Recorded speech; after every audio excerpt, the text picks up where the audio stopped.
भारतीय संविधान की प्रस्तावना ये कहती है कि हम भारत के लोग, ना कि हम भारत के धार्मिक लोग, हिंदू, मुस्लिम, सिख, ईसाई, ऐर, गडेरिया, चमार, पासी, डोम, धरकार की भाषा और जातिवाद की भाषा का आलिंगन करने वाला जो भी व्यक्ति है या जो भी व्यक्ति जातिवाद को बढ़ावा देता है वो हमारे संविधान के अनुरूप नहीं है। हमारी न्यायपालिका कभी इस प्रकार की भाषा का इस्तेमाल करने की इजाजत नहीं देती। हम बैठे रहते हैं, सुनते रहते हैं। कहा जाता है महिलाएं, बड़ा सारगर्भित शब्द है। हमारे देश में, हमारे धर्म में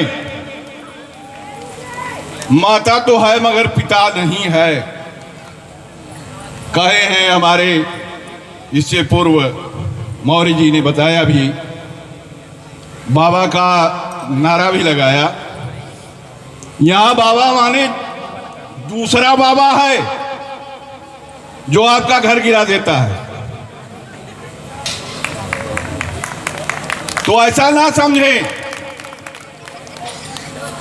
हम सभी का बाबा आपके सामने प्रत्यक्ष खड़ा है और उसका नाम लिखा पढ़ी में बाबा साहब भीमराव अंबेडकर है। ये हमारा बाबा है, टीकाधारी बाबा नहीं है, घंटे वाला बाबा नहीं है, ये किताब वाला बाबा है। इसके हाथों में किताब है, इसके हाथों में चंदन की डलिया नहीं है, इसके हाथों में भीख की थाली नहीं है।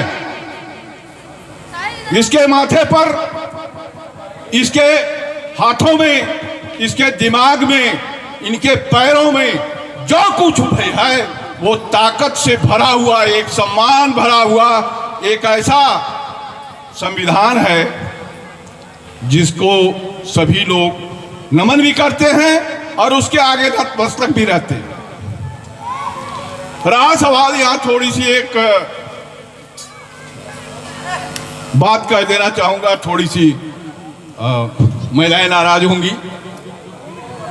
5-6 लोग बैठे थे, उन्होंने कहा कि अरे यार, जानते हो आज हमारे पिताजी ने बांस लेकर के खोद दिया तो पानी बरसने लगा। दूसरे ने कहा कि अरे कल हमारे पिताजी ने तो समुद्र में आग लगा दिया। कहा सब झूठ है।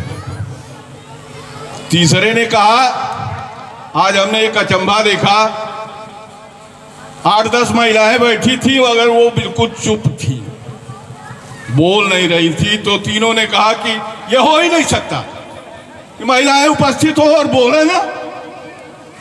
लेकिन यहां हम इस बात को कहना चाहते हैं, सारी प्रताड़ना आप सह लेती हैं, सारी दुर्दशा को आप झेल लेती हैं, सारे अपमान को आप सहती हैं, संसार के सृष्टि का सृजन करती हैं, बच्चे को जवान भी करती हैं और सबका सम्मान भी करती हैं। अगर आप नहीं हैं तो अतिथि का सम्मान नहीं हो सकता। माताएं नहीं हैं, बहनें नहीं हैं, बहुएं नहीं हैं, बेटियां नहीं हैं, तो कहीं भी ये समाज पूरा नहीं होता। आज आपको यहां इतनी संख्या में देख करके मैं इतना प्रफुल्लित हूं। आप साधुवाद की पात्र हैं, ये बड़े खुशी और हर्ष का विषय है कि हमारी इस सभा में यहां हमारी बराबरी की जो सहभागिता निर्धारित की जाती है, आप बराबर में बैठे हैं, ये हर्ष का विषय है। और पूर्व वक्ताओं ने कहा कि हमें संविधान को बचाना है। संविधान बचाने के लिए कहा जा रहा है ना, कैसे बचोगे? बचने का ढंग क्या है? सारी व्यवस्था और सारी गड़बड़ी की जड़ हम और आप हैं। भेड़ा पालोगे तो जब उसकी सींग में कीड़े पड़ेंगे तो आपको ही मारेगा। बुलडॉग पालोगे, समय पर आपको ही काट लेगा। शेर को पालोगे, मौका पाएगा, पिंजरा खुलेगा, आपको फाड़ डालेगा। तो पहले आप खुद शेर बनना सीखिए। पहले आप शिक्षा को, समानता को और अपने समाज के बर्ताव को एक समान रूप से बांधने की कोशिश करिए। एक दूसरे की चुगली मत करिए। आपको पता नहीं है किसी भी अभियान को चलाने के लिए एक व्हाट्सएप ग्रुप चलता है, आपको पता नहीं लगता है।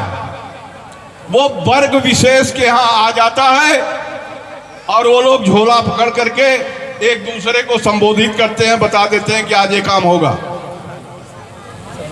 आपसे अगर कहा जाएगा आप नहीं जाओगे, लेकिन उनको जहां सूचना मिलती है वो वहां पहुंचते हैं और एक दो आप जैसे हमारे जैसे आदमी को पकड़ के मारने लगते हैं और आप घायल होते हैं।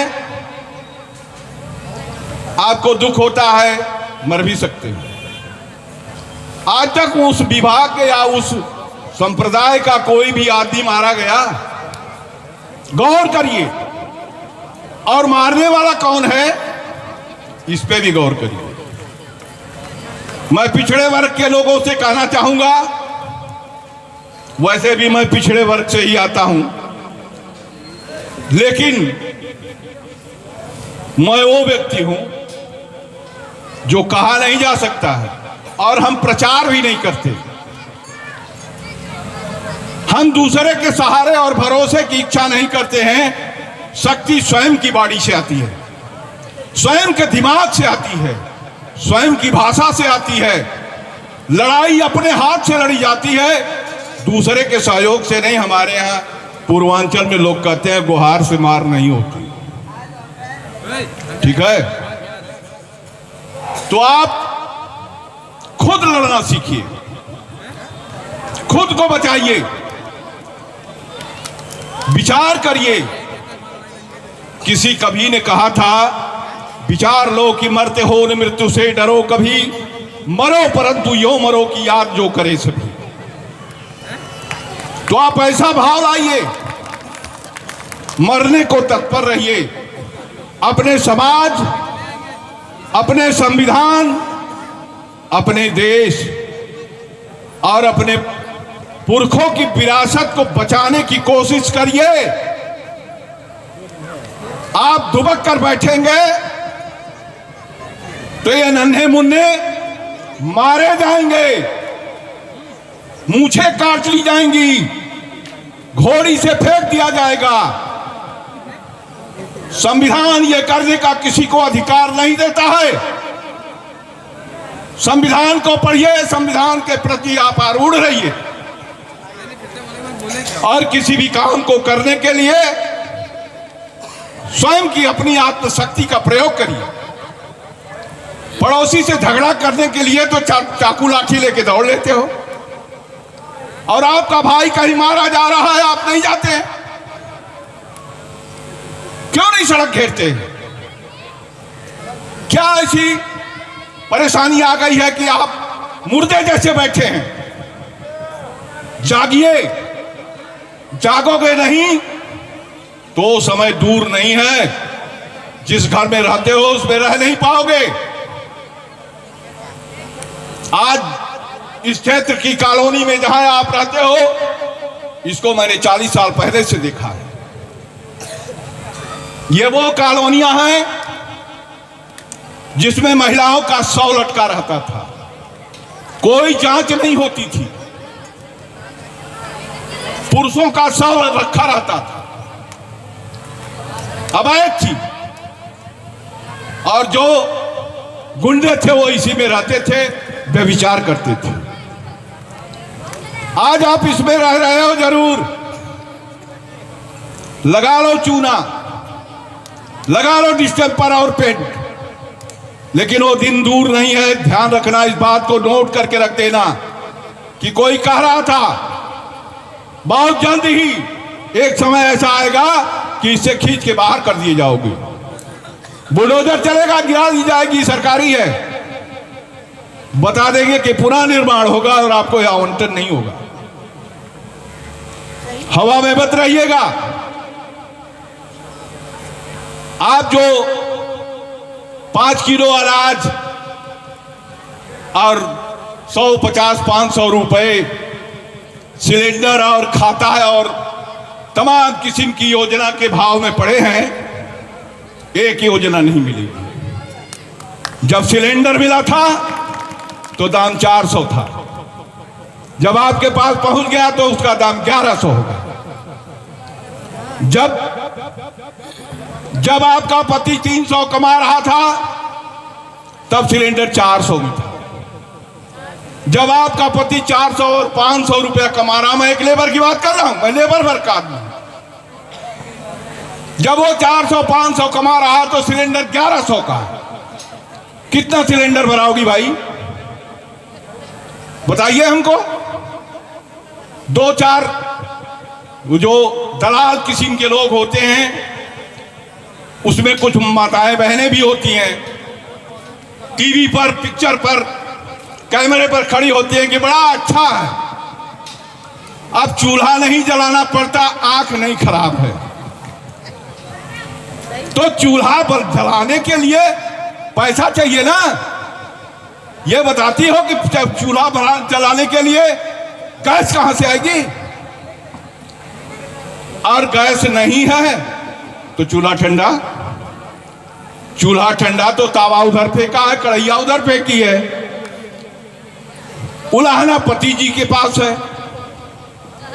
और पति जी क्या करेंगे, मजबूर होंगे तो केक, बिस्कुट और ब्रेड ले आएंगे, 20 रुपए में सब लोग पानी पी के सो जाएंगे। यही होता है ना। अगर किसी लोग को, किसी भी महिला को, किसी भी बात को, मैं उसको चैलेंज नहीं कर रहा हूं जो संपन्न है, क्योंकि उनके लिए प्रसाधन का सामग्री भी है, खर्च के पैसे भी हैं, शॉपिंग के लिए मॉल भी है। मैं उन लोगों को कह रहा हूं जो मेरे बराबरी तबके के हैं। मैं उन महिलाओं से को जानना चाहता हूं जो सब्जी मंडी में खड़े होकर के ठेलिया वाले से कहती हैं कि भैया तो थोड़ा कम कर लो। क्यों कहती हैं? क्योंकि उनके पास पैसा नहीं है। क्यों कहती हैं वो? उनका बच्चा भूखा है, दवा भी नहीं है, चाय की पत्ती भी नहीं है, तो उसमें से काट करके वो कुछ न कुछ करेंगे। गाड़ी वाला आता है,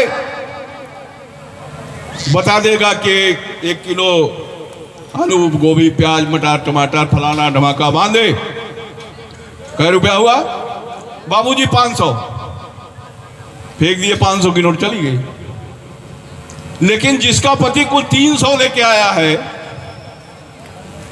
वो कैसे लेगा भाई 500 की? और खड़ा रहता है चौराहे पर, नौकरी लग गई तो बहुत बड़ी भाग्य।